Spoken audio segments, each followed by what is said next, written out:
आजकल तो आपके खुशी के दिन चल रहे हैं।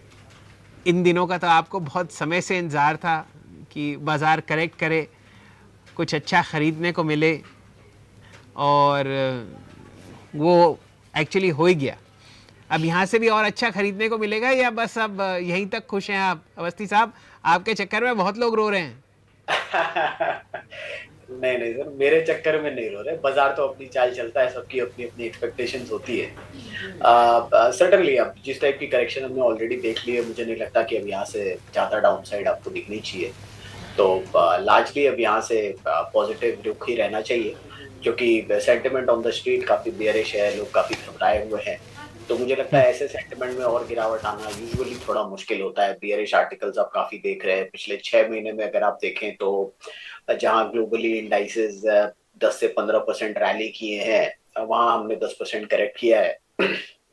और अब हम मोस्ट एक्सपेंसिव वैल्यूएशन वाले स्लॉट से भी बाहर आ गए हैं। तो मुझे लगता है फॉरवर्ड अर्निंग्स ग्रोथ वगैरह डिस्काउंट करते हुए इंडिया को जो प्रीमियम ऑब्वियसली मिलना चाहिए, जैसे जैसे अर्निंग्स में थोड़ा सुधार आता है वो मिल जाएगा। और एक लोअर इंटरेस्ट रेट और डॉलर वीकनेस वाली जो ट्रैजेक्टरी है वो जैसे जैसे चालू होती है, अब मुझे लगता है इमर्जिंग मार्केट फ्लोज में भी सुधार आएगा। तो कुल मिला के यहाँ से बहुत ज्यादा करेक्शन की मैं उम्मीद नहीं कर रहा। बताइए, आप आजकल बहुत बिजी रहे होंगे। पिछले एक आध हफ्ते में जब एक्चुअल क्राइसिस सेलिंग आ रही थी 4-4%, तो इंडेक्स कट रहा था, इंडिविजुअल स्टॉक्स की तो बात कहिए ही क्या।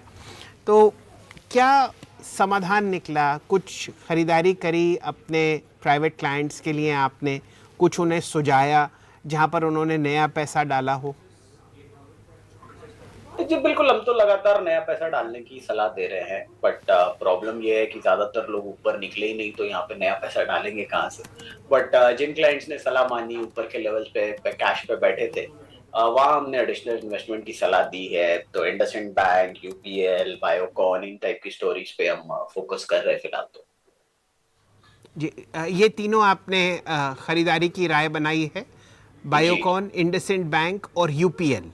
जी। जी जी। बायोकॉन में एक अच्छा रिवर्सल आता हुआ हम लोगों ने 390-400 का प्राइस देखा, अभी 333 मिल रहा है। यूपीएल एग्रोकेमिकल स्पेस में कई सालों से इसने निवेशकों को दुखी किया है। आपको लगता है अब 650-550 के आसपास इसमें वैल्यू है? कहाँ तक जाने की उम्मीद है यूपीएल? सर इनिशियल टारगेट्स 800 रुपए तक के हम लेके चल रहे हैं। 8 रुपए की क्वार्टरली अर्निंग इस क्वार्टर भी आई है। हमारा ये मानना है अगले साल 40 रुपए के आसपास की अर्निंग आसानी से आ जाएगी। हर्बिसाइड बिजनेस ने अभी तक बहुत डिसेंटली परफॉर्म नहीं किया है। वॉल्यूम ड्रिवन ग्रोथ है, वहां पे जैसे जैसे मार्जिन इंप्रूवमेंट आती है और चैनल इन्वेंट्री का इशू लगभग रिजॉल्व हो गया है। तो हमें लगता है लगातार अगले साल आपको मार्जिन इंप्रूवमेंट वगैरह देखने को मिलना चाहिए। और जैसे जैसे ये आने नंबर्स आते हैं, मुझे लगता है एक फॉरवर्ड अपग्रेड्स भी आएंगे। तो इनिशियली हम एक 800 रुपए का टारगेट लेके रख रहे हैं अगले साल के हिसाब से।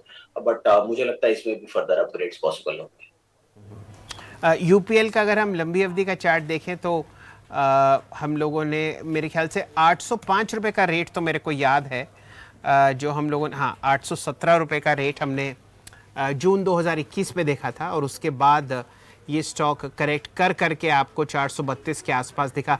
अंदरूनी परेशानियां, केमिकल स्पेस से बाज़ार का विश्वास उठना, डंपिंग चाइना के द्वारा, गिरे हुए प्राइसेस, हैवी इन्वेंट्रीज की वजह से यूपीएल ही नहीं, अन्य बहुत सारे ऐसे केमिकल काउंटर्स थे जहाँ पर दिक्कतें पेश आईं। तो ये तो मिड कैप स्पेस में आपने दो सौदे बताए, बायोकॉन और यूपीएल। शरद जी, कुछ लार्ज कैप स्पेस में पसंद आता हो? हालांकि जितना करेक्शन मिड्स और स्मॉल्स में हुआ है उतना लार्ज कैप में नहीं हुआ, निफ्टी के अनुसार भी।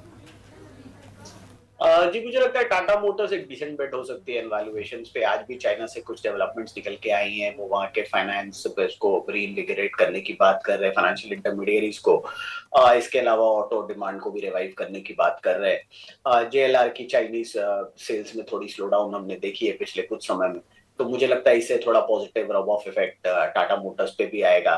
वैल्यूएशंस के लिहाज से भी काफी कंफर्टेबल वैल्यूएशंस पे है। मैं ये उम्मीद नहीं कर रहा कि 20-22 के 25 तक के मल्टीपल मिले जो बाकी ऑटो कंपनीज को मिल रहे हैं, क्योंकि जेएलआर का मेजर रोल है। लेकिन पैसेंजर व्हीकल, सीवी, सारे सेगमेंट्स अच्छा कर रहे हैं। इलेक्ट्रिक व्हीकल्स में भी उनकी पकड़ ठीक ठाक है। विन्या की लॉन्च कैसी रहती है वो देखना पड़ेगा। तो मुझे लगता है कुल मिला के अभी तक जो आउटलुक है वो टाटा मोटर्स के लिए पॉजिटिव है।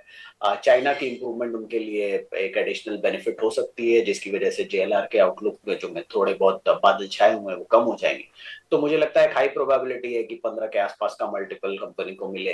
तो 1000 रुपए के आसपास के लक्ष्य के हिसाब से मुझे लगता है टाटा मोटर्स इन वैल्यूएशंस पे एक अच्छी इन्वेस्टमेंट साबित हो सकती है।